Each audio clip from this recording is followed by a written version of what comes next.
Thank you for listening to The Luminous Mind. Remember to subscribe to our free podcast so you won't miss any of our illuminating content. Here is episode 166.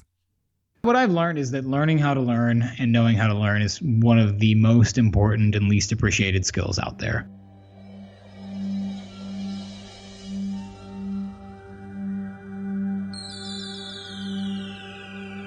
Benjamin Franklin once said, "Do not curse the darkness, rather light a candle instead."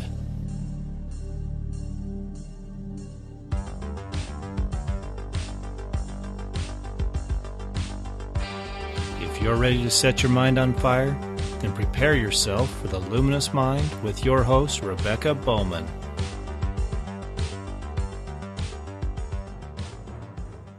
Today's fire starter is Zak Slayback. Zak is an entrepreneur who writes on issues of education, innovation, and philosophy.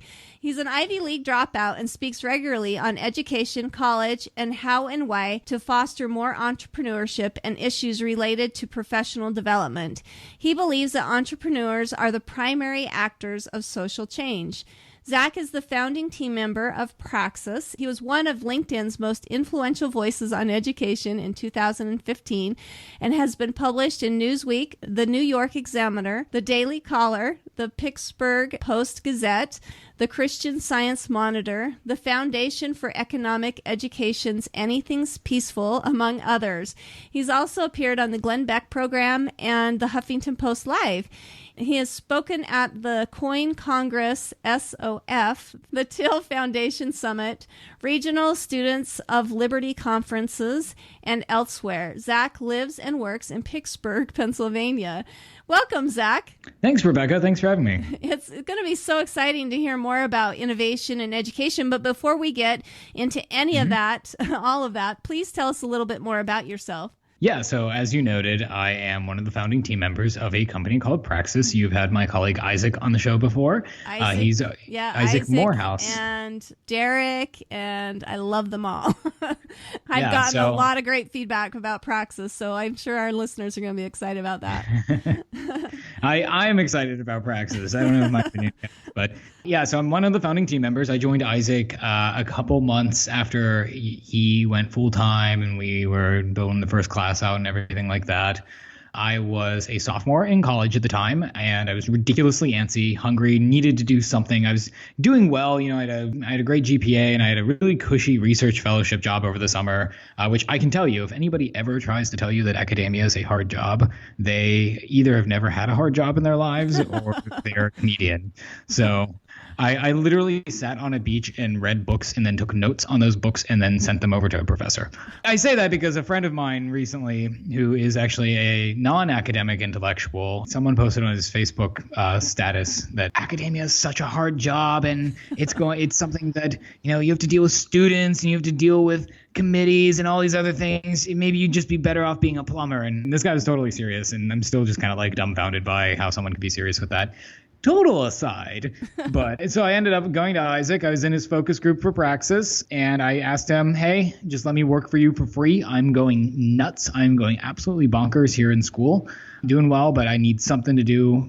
Classes, something after class, something on the weekends. He let me do that. After a couple months, I started earning a little bit of money. And I realized I could either do school well, I could grow Praxis well, or I could do both really mediocrely.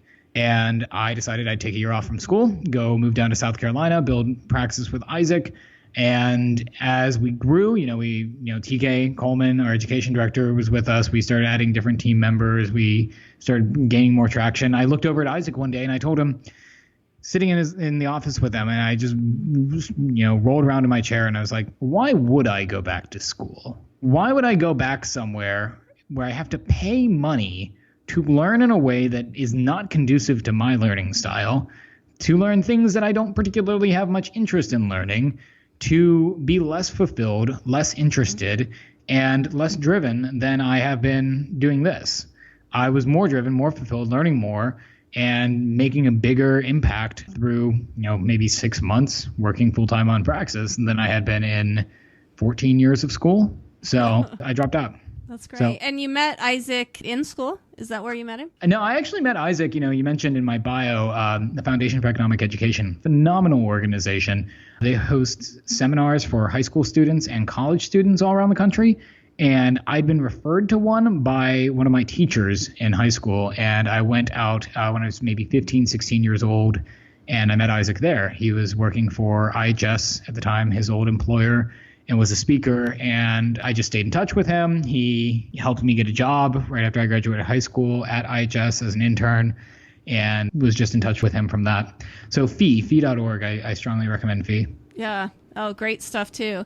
And that's a contributor to, I'm trying to think of his name, Jeffrey Tucker. Yep. Jeffrey Tucker is a contributor to Praxis as well, correct? Yeah, Jeffrey works with Fee now, and he is a big supporter of the program. Really, really great guy. Great. Awesome.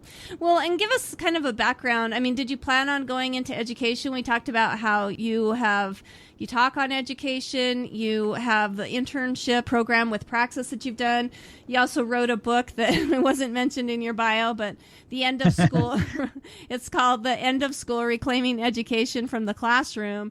Was it a plan of yours to kind of go to education? What's been your focus? I mean, what's the inspiration behind that? It's interesting because I've been trying to think about this a lot recently. I've been trying to think, what is my skill? I think that everybody needs to have something that they're particularly good at.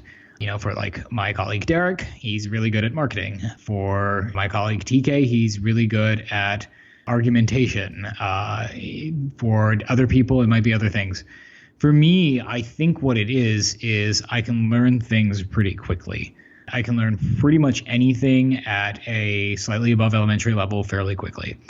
And I've always kind of been that way, but once I got to senior high school, it's like, okay, now you got to be serious. Now you have to get into college, right? And there's this like ridiculous meat grinder competitive drive for ambitious young people to become well-rounded and make sure that they're good candidates for college admissions officers. And a lot of the drive and a lot of the mission that you might have as a child that you might have developed over those, 16, 17 years starts to kind of get beaten out of you. So I don't think consciously I was ever like, oh, I want to go into education. And when I was in school, I was going to become a professor. I did like teaching. I do like teaching. But I also like philosophy because I like systems. I like taking things apart, putting them back together again. And philosophy at the end of the day is taking ideas apart and putting them back together again. Philosophy and economics are pretty much the only two disciplines that I think actually make any sense and are useful tools for thinking about the world. So no, I was not planning on showing up here doing what I'm doing now, but looking back on the narrative of my life, I guess it does kind of make sense. Yeah. Well, and how did your parents react to this? I mean, here you are, you're like every parent's dream of, oh, he's been accepted into an Ivy League school. They're going to launch into this wonderful success. I mean, that's what we've been told our whole life is that college is the pathway to success. What was your parents feeling about this? Neither of them at first were like, oh, this is awesome, go drop out. My dad was and has been actually quite supportive. I have to give him full credit for that. He and my uncle, his brother, at first I was taking a leave of absence. I kind of like nudged them into it. And part of that was strategic on my part because I knew if I was just like, I'm going to drop out, then that would be a much, much harder fight to make.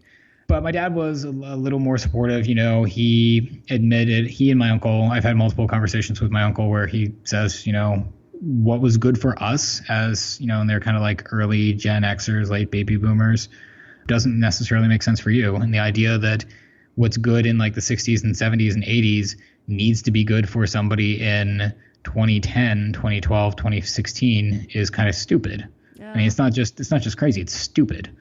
My mom, on the other hand, was much less cool with the idea. I joke in some of my writings that if you're a young person thinking about dropping out of school, you should be prepared for the unsolicited email or letter from an aunt that you haven't spoken to in 4 years that's 10 paragraphs long telling you how you're going to ruin your life. I got that letter.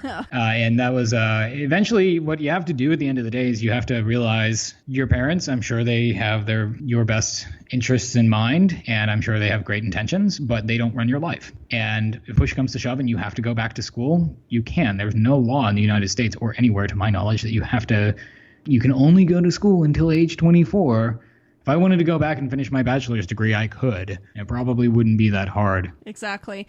Well, and I think you have like the dream parents, we all get that slack. Is that maybe some of the challenges that you've seen with starting Praxis with maybe some of the students? Is how to deal with that reactions that you're going to get from other people. Yeah, absolutely. And, the whole issue of parenting and parenthood it's this fabulous taboo topic because there's so many things that are wrong with the world that go back to the fact that you're not allowed to talk about it. I mean, if we're just being totally blunt and honest, I feel particularly blunt and honest today. A lot of things that are wrong with, employment, a lot of things that are wrong with politics, a lot of things that are wrong with pretty much anything you can imagine. A good chunk of it, if we actually could talk earnestly and honestly about parenthood and parenting, I think that we could get closer to resolution on those topics. I'm not going to say it'd be a panacea. But yeah, we do get participants who, this is so soul crushing when I see this. They're so excited about Praxis. They know it's what will accelerate their career. Putting them into this apprenticeship at a high growth company will help them reach their goals for when they want to be 25 by the time they're like 19. And we've had that happen with participants. But then their parents, bring down the law and say, no, you can't do this. Your life belongs to me. I own your life. You have to go to college. And you have no choice otherwise. And it's just, I think at the end of the day, it's because parents have a very difficult time. Parents themselves, a lot of them went to school, whether it's K through 12 or higher ed, they're just different flavors of the same issue. And they have no way of conceiving of, have I been a successful parent or not, besides that. Yeah. It's like this idea that you are only a successful parent if your child graduates from college is such a poisonous idea. And I think we run into it on a couple occasions. And like I said, at the end of the day, we just have to tell the applicants, look, we're not going to fight your parents for you. We will remonstrate with them. We will give them case studies of our successful participants who have come from very similar backgrounds as you. But this is your life at the end of the day. And you can either choose to make it something that is de facto theirs or something that is yours. Yeah. Wow. Well, that's a big wake up challenge for all of us parents, is to not not get our own agenda, in front of our kids, of what we think is best for their life, but actually let them plan it out and make that choice, and maybe try to put off grandma the best that we can and not have to tell our kids deal with it.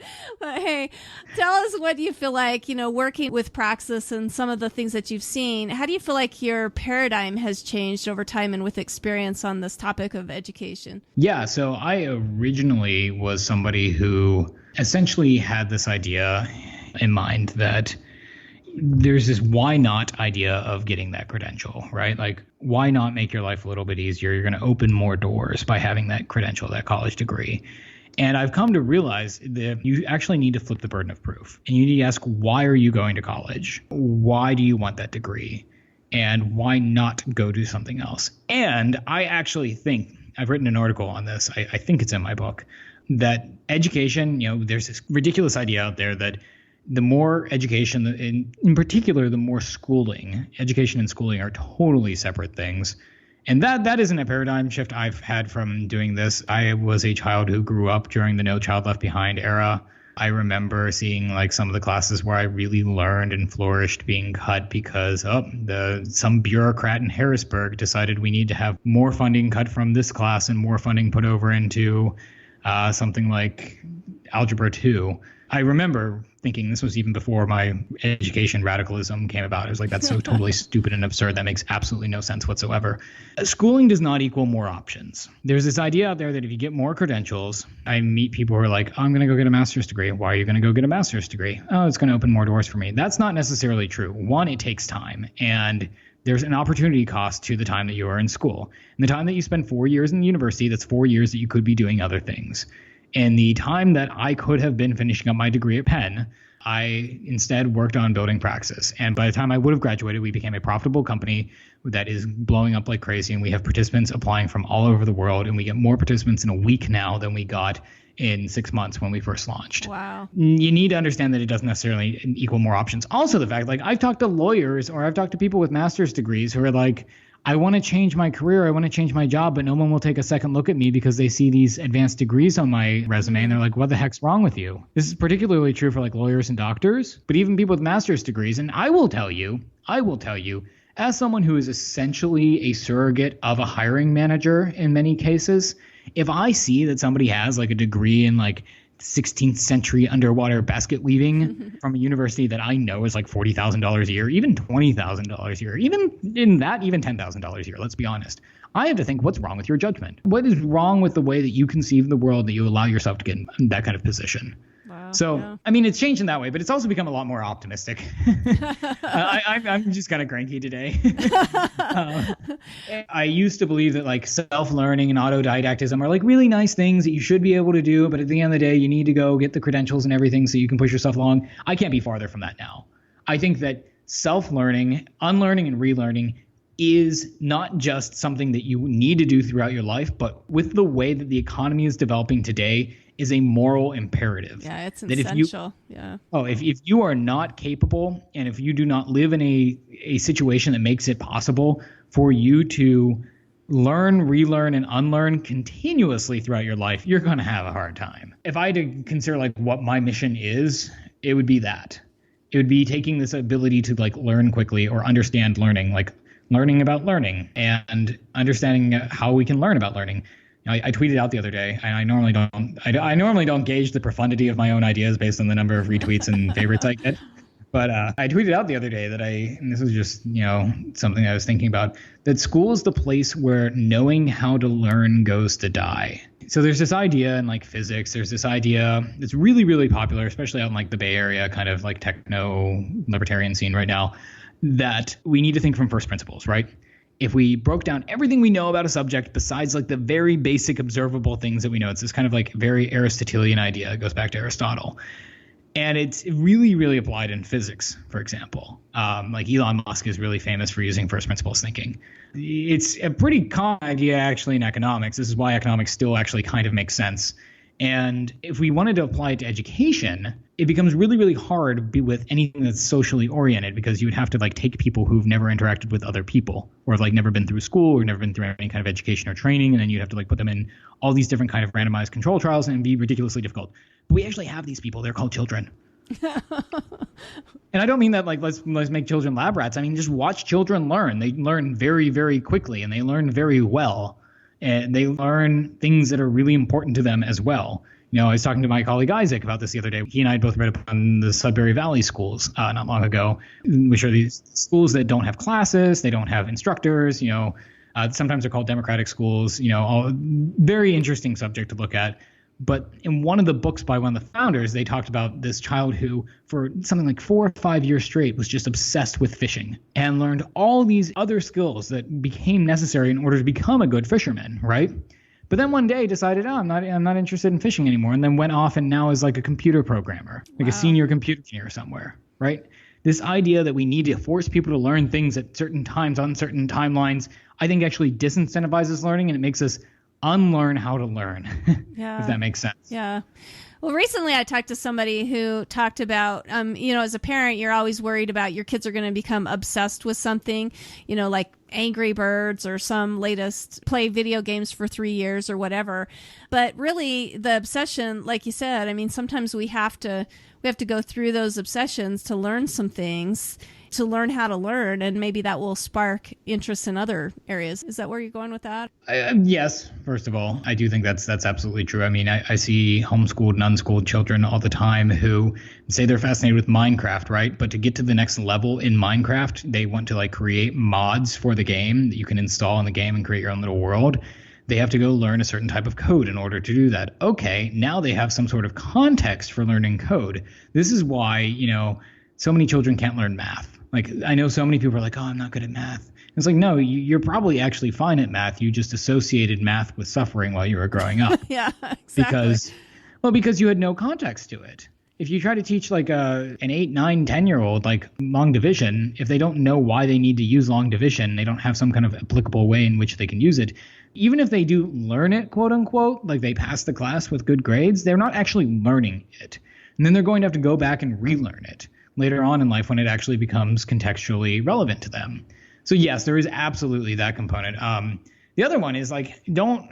Parents, how do you feel about boredom too? I mean, how important is that to learning? I think boredom is really important because it forces us to push the boundaries of the world around us. It forces you to go discover new things that might interest you. And I say this as somebody who is like, every minute of my day is kind of like blocked off on my calendar. Yeah, and I wish I have kind of been programming this time into my day more recently, but I wish I had more time to be bored. But boredom is very, very important because it provides us with the reason. Again, it provides us with context for being curious. Curiosity is somewhat natural to us, but also like curious about being curious is something that we can have, like meta curiosity, right? Mm-hmm. It's like, why am I interested in things? Because I was bored as a child, I took clocks apart and I put them back together again. Or I like I just mentioned, my dad was an airline pilot, so I got really, really interested in airplanes. Or, there's a popular narrative against video games. I probably learned more from playing Civilization 4 and SimCity 4 as a child than I learned in 6-7 years of school. And I played those games maybe for like 2 or 3 years, right? Mm-hmm. So I think that this idea that people need to learn things on this schedule kind of forces them into a decontextualized way of thinking about the world. And context for anything is so, so important. Nothing makes sense without any kind of context. And that goes for information that you're learning as well. Well, and do you want to talk a little bit about your book, The End of School, Reclaiming Education from the Classroom? I mean, you talked about being a education revolutionary. But do you want to go into that a little bit more? Yeah, about sure. Maybe what that book is about? So this goes back to, questions on how you can take control of your education and how you can figure out what you have built up all this information over the span of your life around. For me, that book is the culmination of a 30 or 40-day challenge. I can't quite remember this point. Last spring, so spring of 2015, to write once a day. And some of those days, I wrote like really crappy haikus, like 11:30 at night, because I realized, oh no, I didn't write anything today. And then I went and I wrote and I published it on my blog. But I was consuming a lot on education at the time. I'd always been interested in learning new things, but when I joined up with Isaac and TK with doing Praxis, I realized, this problem isn't just higher education. Like most of the problem that we're experiencing with, just finding competent, driven, ambitious young people out there, this is a systemic problem going all the way back to the root, which is K through 12 education. Yeah. Starts at kindergarten, right? Yeah, now it starts at like pre-kindergarten. Yeah. That's so depressing. Started delving into as much literature on the topic as I could find. I find with any topic, you need to find somebody who might be kind of like red meat to get you really, really interested in it first, so that you have an incentive to go read more things in that. For me, that was John Taylor Gatto.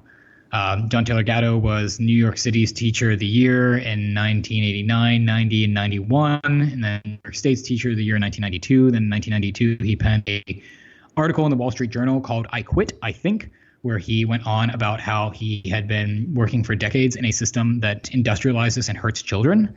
It destroys the family and is simply something that is out of control. That it's what we see that is wrong with schools is not a function of not having good teachers in the schools. It's a function of how schools work.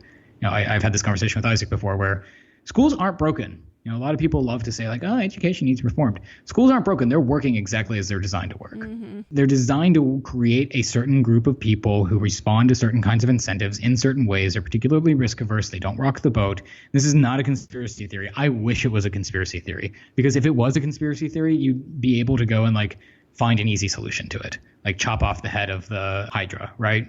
Yeah. It's a complex amalgamation of incentives that came together around the same time, between the 18th century in Germany, Prussia, and then the early 20th century in the United States.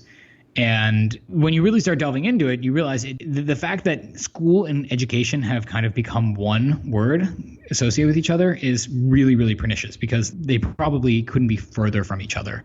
So I just started writing a lot about the ideas I was consuming, right? I read all of his work. I read some of John Holt's work. I read Ivan Illich's work, Deschooling Society. Peter Gray has a great book called Free to Learn, which is about the Sudbury Valley schools and about the anthropological evolution of learning in human beings. Great book. And I just started writing more and more on these topics. And then I realized when I was done writing it, I had something like 110,000 words. It's like, oh, wow, that's a lot of content. And then I told myself, I'm going to put that all together coherently into a book and publish it. So Jeffrey Tucker does a lot of, you mentioned him earlier, he does a lot of books like this that are culminations of his thoughts on a specific theme and essays on those themes combined together.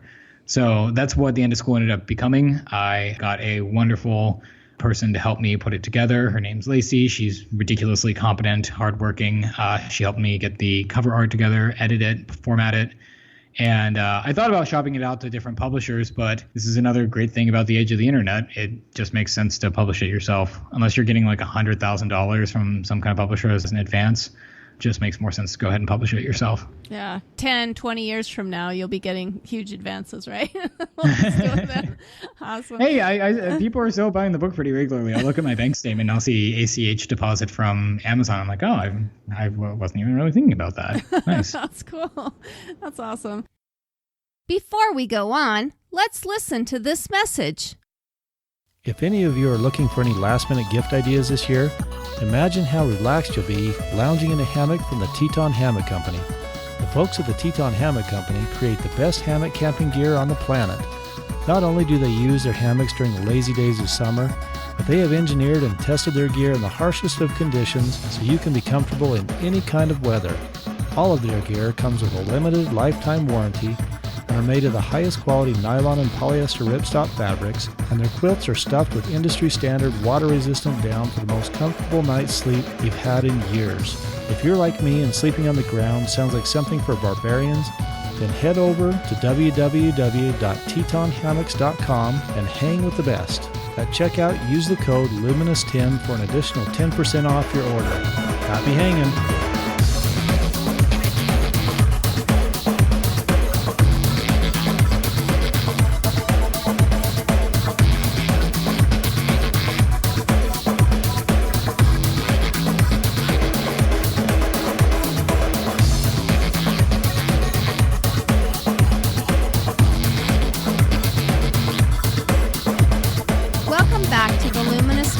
With Zak Slayback, who's helping to reclaim education.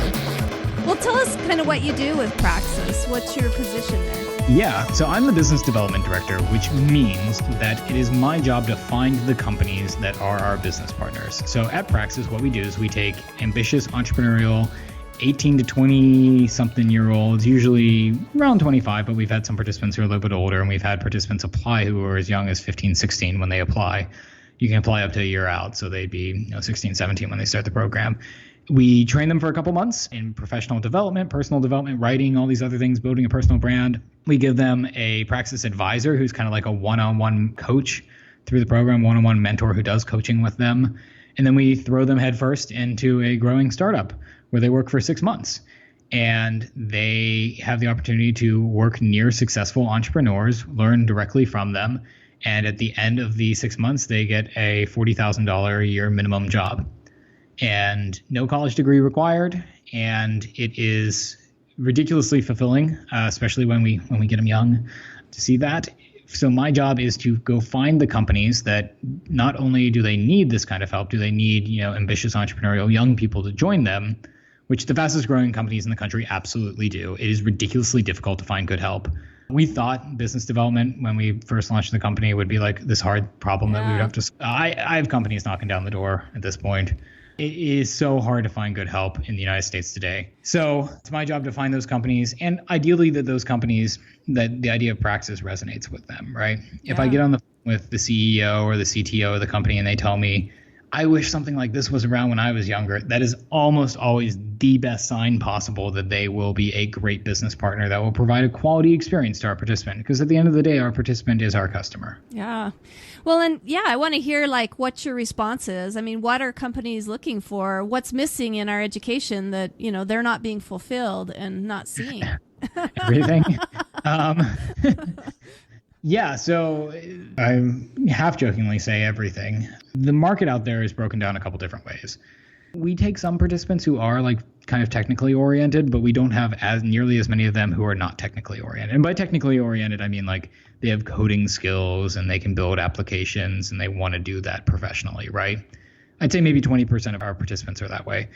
And even then, the ones that we get are much more entrepreneurially oriented than the ones you'd find in a traditional CS program somewhere. But even then, these companies, if you're a software company, you still need people to sell the software. You still need people to market it. You still need people to do the business development and to do the operations. So what we tend to find is in very high demand is sales positions where it's like, hey, just grind it out, work hard, generate some leads, do some phone calls, especially if you're a competitive personality who can get on the phone with people. You will thrive in this position, in these kinds of positions. Most young people don't even know these jobs are out there. They think like, oh, I got a marketing degree. I have to go become a marketing director. No, it's amazing. I run into so many young people who, in particular, marketing in particular, they think they want to go into marketing and they don't want to do sales, but they have no exposure to what sales is. And sales is in very high demand. Business development is usually just a form of business-to-business sales. Marketing and operations to a slightly lesser extent. Just basic competency. Great verbal and written communication. When I review applicants, that's what I look for. I need someone who has good verbal communication, good written communication, because those are the ways they're going to interact with their business partner before they start there, because they still have to interview with the business partners after they're accepted to the program. We just help them get that interview, and then we put in a good word for them. So if you can't, this is one reason I actually love like homeschoolers. Homeschoolers are much more socially aware than the average like high schooler, because they've actually talked to adults. Like the average high schooler coming out of normal high school in the United States, the only adults they talk to are really their teachers. They don't even talk to their parents anymore. They come home at 5 o'clock in the evening after their after school program. Their parents are exhausted. They have homework to do, and they go to bed, right? Yeah. Well, and talking to the teachers are just talking at them, right? Right. I mean, So it's very rare that they actually have a conversation with them. Like, God forbid you have to have a conversation with someone who's more than 2 years older than you or younger than you. So verbal and written communication is huge. And if you think you're a good writer because you get A's in your English classes at school, you're probably not. Deschooling your writing, like learning to write for real people, not for teachers, is a huge, huge thing. And again, that just comes from writing often for real people. Even if my own writing, right? When I started that 30-day writing challenge for myself, I went back at the end of it and looked at my writing samples from the beginning of those 30 days and compared to the very end, I thought they were terrible. They were much more academic. They were much more jargony. They were much more like they had citations all over the place when those citations weren't necessary at all. I don't even think I use citations in most of my writing anymore because it can easily be Googled, or if I do need to, it's 1 or 2 in a piece. So verbal and written communication are huge. Some kind of track record of having what we call, so one of the things we look for this is kind of like a super secret Praxis application tip for anyone who's listening. We like to do video interviews, and one of the things I love to look for is the person has a forward tilt, that they're literally leaning towards the camera while they're talking to me, because that's usually some kind of like pent up energy and the ability to go out and start new things. Kind of a bias for action, some kind of track record of a bias for action is great. I was following this Facebook page that I sometimes post on the other day, and I saw several parents. I'd posted an article about entrepreneurship in the US among young people being at all-time lows.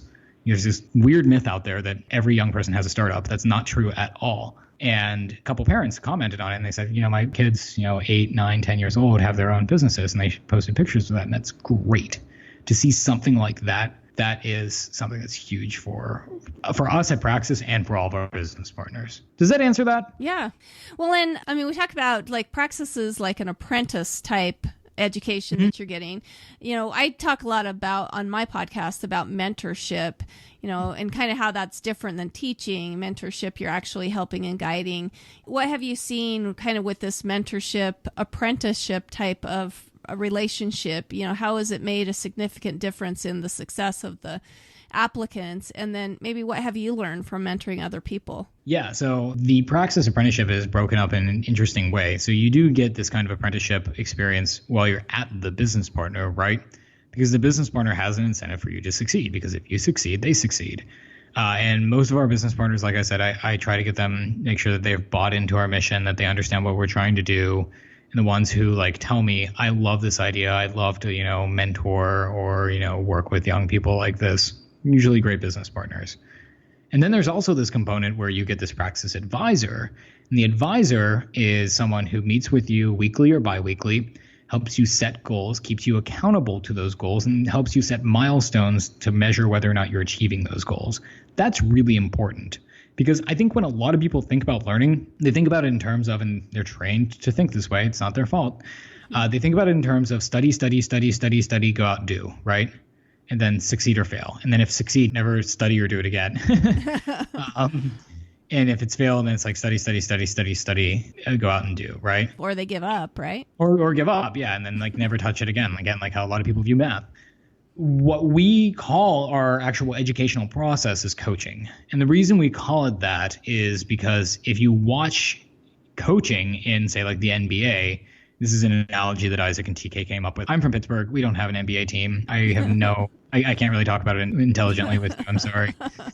But if you watch it, you'll see they'll go out onto the court and they'll try something. They'll come back. They'll discuss what they should do next. And then they'll alter their behavior based on the feedback that they got out while they're on the court, right? Based on their performance. That's how learning should work. And that's how learning at a traditional apprenticeship works. So the Praxis Advisor helps you set those goals and milestones and metrics so that you can actually do that while you're working at the company. What I have learned is, what I've learned is that learning how to learn and knowing how to learn is one of the most important and least appreciated skills out there. I'm actually working on a little ebook right now on this very subject, and just writing it out, it becomes so important and so clear to me that even really smart young people don't really know how to learn. And myself included. Like, I'm going through a process, so you have the subject examining itself, which leads to all these weird things as well. But the most valuable skill you can have is like that you know how to learn. Yeah. Well, and let's kind of talk about that. Maybe ways that, other than watching little kids, which is a wonderful way to learn. That's why I feel bad. Even as a parent, I've probably, done some damage to my kids of like, sit down and, read this, whatever. But, let's talk about that. Do you have any maybe books that you would suggest of how to learn? So the number one that I would recommend, just based on, and you got to be careful. I would say if it's written by anybody who has an EDD at the end of their name as like a doctorate in education, run as far away from it as you can, because I think that the academic literature around education is the academic literature around schooling. It's not the academic literature actually around learning.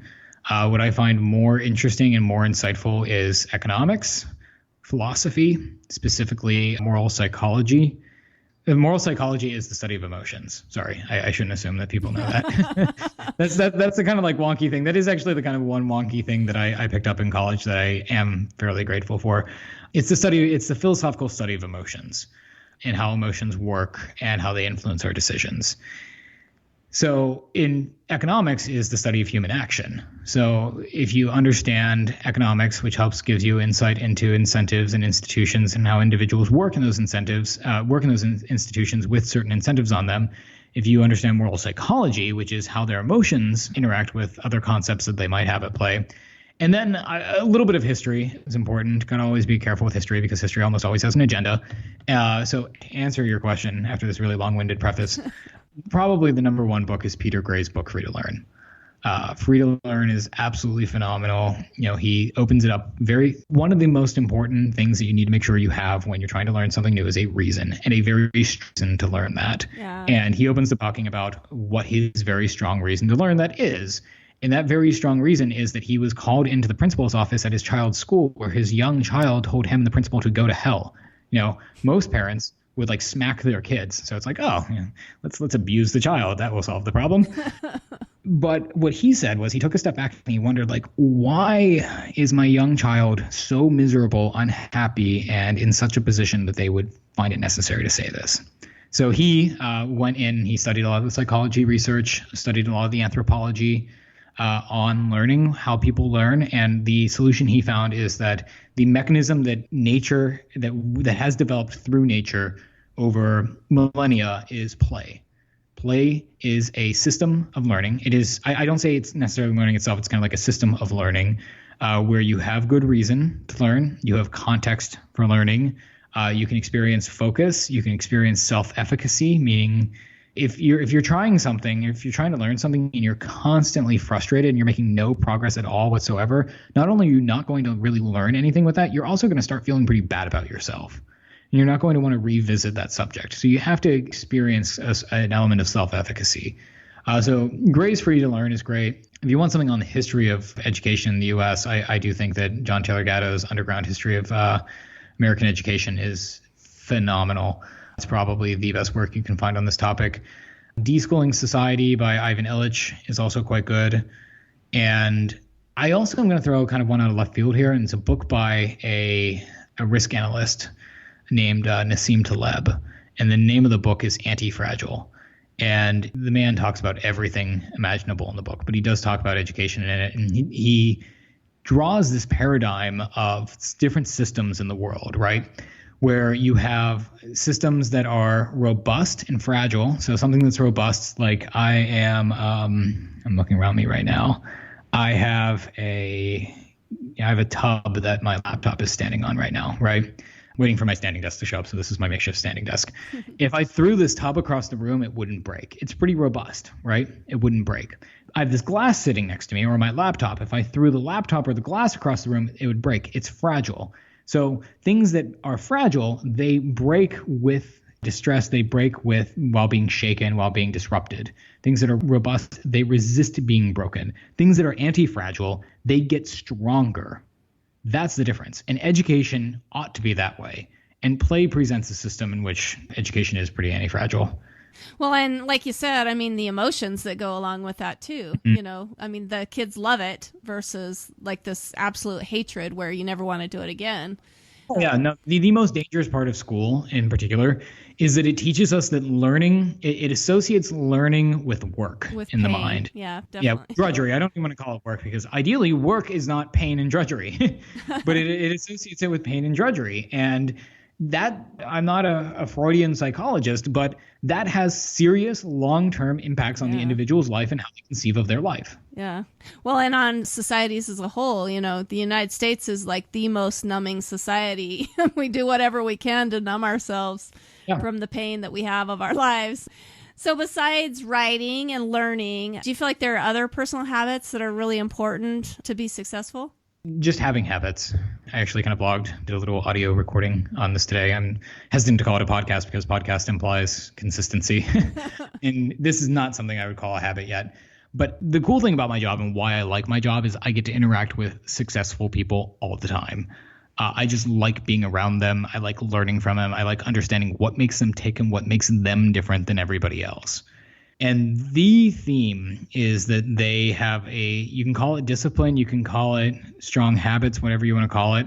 They have habits, and those habits don't make them successful, but those habits lend them to a broader habit. So I guess you could say a meta habit, like a broader habit of starting to do things. The most successful people out there, they don't sit back and watch things happen.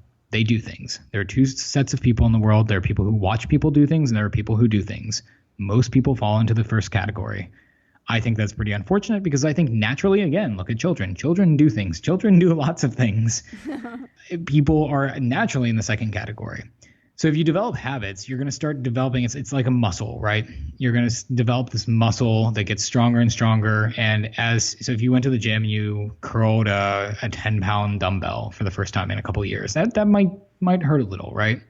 But if you do that for a week, you're going to notice, it feels like it's getting lighter. So you can go up to the 15 pounds, and then you can go up to the 20 pounds, and you can go up to the 25 pounds. That's how just starting things works. And the way you do that, I think, is through a habit. So, I was talking to a friend of mine recently about a mutual friend. In this mutual friend's world, we don't think he even thinks twice about the idea of doing something risky like starting a business. He just has developed that habit. He's developed the habit of starting things. And I think that is ridiculously important. For me, I have a weird diet that I like enforcing just for the sake of enforcing it. I like waking up early in the morning before everybody else is awake so that I can actually get things done before the emails and text messages start rolling in. Physical activity is important as well. That's awesome. Well, and thinking of habits and being a person who's actually doing something, and we see a lot of people, we are such content consumers, but there's very few of us that are actually producing the content. And that's really the big difference between those two types of people, is the consumer versus the creator. Yeah, and I do think consumption is important, but it's like food, garbage in, garbage out, right? Yeah. You have to consume the right kind of things. Like you said, talking to successful people, it helps you be more successful. Or listen to the Luminous Minds podcast. Exactly. I like that how you threw that in there. That was nice. Awesome. Well, and I want to hear, usually I ask you about the long-term goals that you have and the legacy that you want to leave, but I just know, looking at where you think the direction of education is going. I think that's very hopeful. We talked about having more of a positive attitude about it, but it is pretty hopeful. Don't you think so? Yeah, and I don't want to sound like a pessimist through a lot of what I'm saying, but the reality is that people, in addition to wanting to move towards good things, people also want to move away from bad things. So like things have to get sufficiently bad first before anybody like stops doing something, right? This is true of anything personally or socially. And on the good side of things, I think that higher education I think that we're going to look back at higher education. We're going to look at where we are now in 10 years, and we're going to be like, wow. We actually thought like colleges would still be around as like a thing that everyone just does. I think that, I was having a conversation with someone else recently where I wouldn't, the question that was posed to me was, who would you recommend like go to college? And I essentially said only people who want to be academics. And that's not just people who want to be intellectuals. You can be an intellectual without being an academic. Only people who want to be academics. Because I'm even convinced when you look at the broader landscape, if you look at the way that artificial intelligence is going, if you look at the way that globalization is moving, if you look at the way that automation is moving, a lot of jobs that we have today and that we're training for today just won't exist, or they won't exist as much in 10 years. So for a young person to try to be planning their life, the next 30 years of their life out today, that might have made sense in like 1970. But I mean, even then, in 1970, how many more manufacturing jobs were there in the United States? A lot more, right? Yeah. And they don't exist. They're not coming back. They're never coming back. And even if they did come back, they'd be done by robots. So I think what you're going to see is the most disruptive companies in higher education are not Coursera and, Udemy.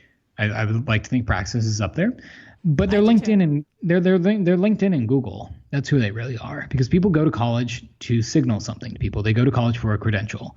I can learn more about somebody by typing their name into Google, by looking at their LinkedIn page, than I could ever learn from them even giving me the transcript from Harvard, right? I'm going to learn so much more about them by just looking at like a well-curated LinkedIn profile. That is where the internet at the end of the day is. I mean, just keep in mind, we're just in the beginning stages of the internet, right? It's still a baby technology. And the communication power of it, and at the end of the day, that's what higher education is. It is a communications market. We haven't even yet begun to realize it. So I think what you're going to see is you're going to see a lot more people having more opportunities open up to them. Those opportunities are going to get cheaper and easier to access. I think that most people are going to need to be entrepreneurial. They might not need to be entrepreneurs, but they're going to need to be entrepreneurial going forward. It's going to be much easier to do that. I don't think that this is like a privileged thing to say. I don't think that this is something that is easy for, me standing with my MacBook here, relatively well off to say. I think that I'm ridiculously optimistic about the future of education. Yeah, I'm excited. I mean, just being able to talk to you and Derek and Isaac, it is very exciting to see where the world is going. And there is a lot of uncertainty in our world of what's going on. And we're trying to keep things the way that they were, or, make America great type of thing, or make it great again. Or so. I don't know what the slogan is. But I don't know.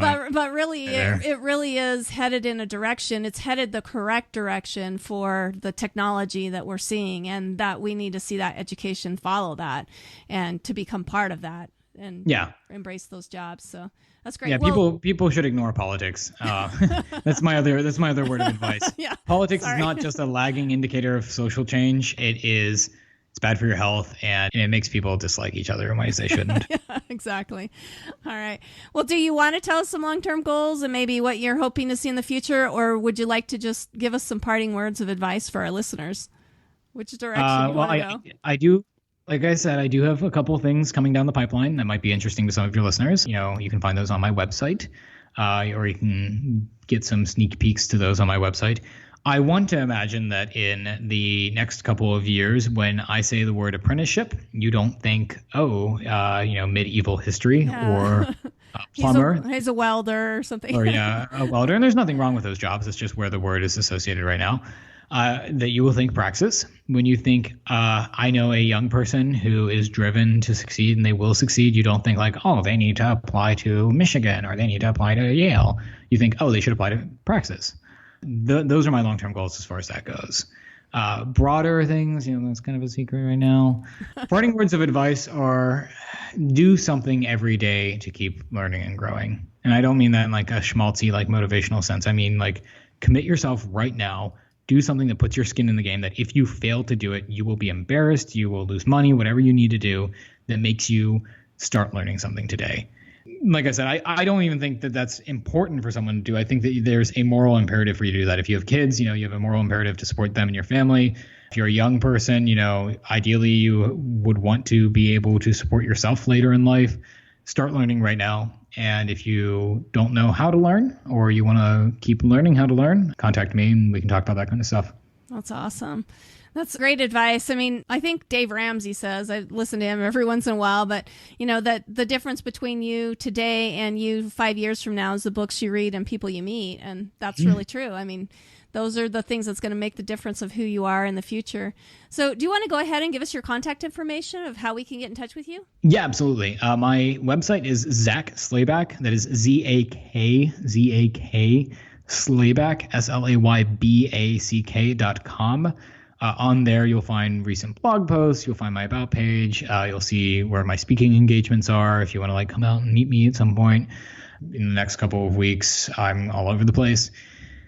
You can subscribe to my mailing list on there, and I don't send out something every week, and I don't spam people. So I strongly recommend doing that. One of the things that I sent out to my readers recently was actually the foreword that I got to read and that I got to write.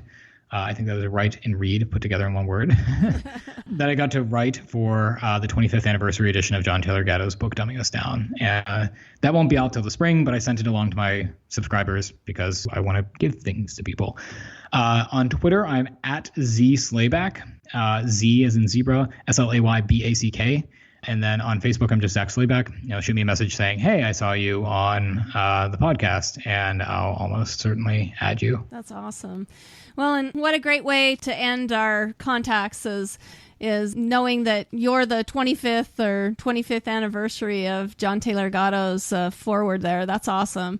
What a great honor to that. Oh, I have very few heroes, but Gatto is one of them. He has played. There are certain people that you read, and I'm trying to think of other writers who are kind of like this. C.S. Lewis is kind of this way. Ayn Rand is kind of this way, where when people read them, they're like, I have been thinking this my whole life. Finally, somebody is putting it into words that make sense to me. Yeah. He had the courage to be honest. I mean, kind of like what we were talking about at the beginning, when we have the courage to be honest, we finally come up with the answers that everyone's like, oh, finally somebody's saying it. So that's great. Yep. Again, Zak's contact information is zakslayback.com. However, we're going to be sure to link all that information that we've discussed today on our website as well. But thank you so much, Zak, for coming on and joining us and helping Thank you, Rebecca. And helping us light our minds on fire. I just so appreciate it. I appreciate you having me on. This was an enjoyable conversation. Thank you for listening to The Luminous Mind. To learn more about Zak Slayback, go to our show notes at theluminousmind.net. Be sure to become a subscriber to our free email list and get our new monthly newsletter. Then check out the Services tab to see how we can continue to assist you, our fire starters. Also, to help us continue production of illuminating content, go to the Sponsor tab at theluminousmind.net for more information on sponsorship and affiliate programs. Like us on Facebook, follow us on Twitter, Google+, Pinterest, and now Instagram. Get our free audio content by subscribing on YouTube, iTunes, and Stitcher. To help us grow, consider these easy ways.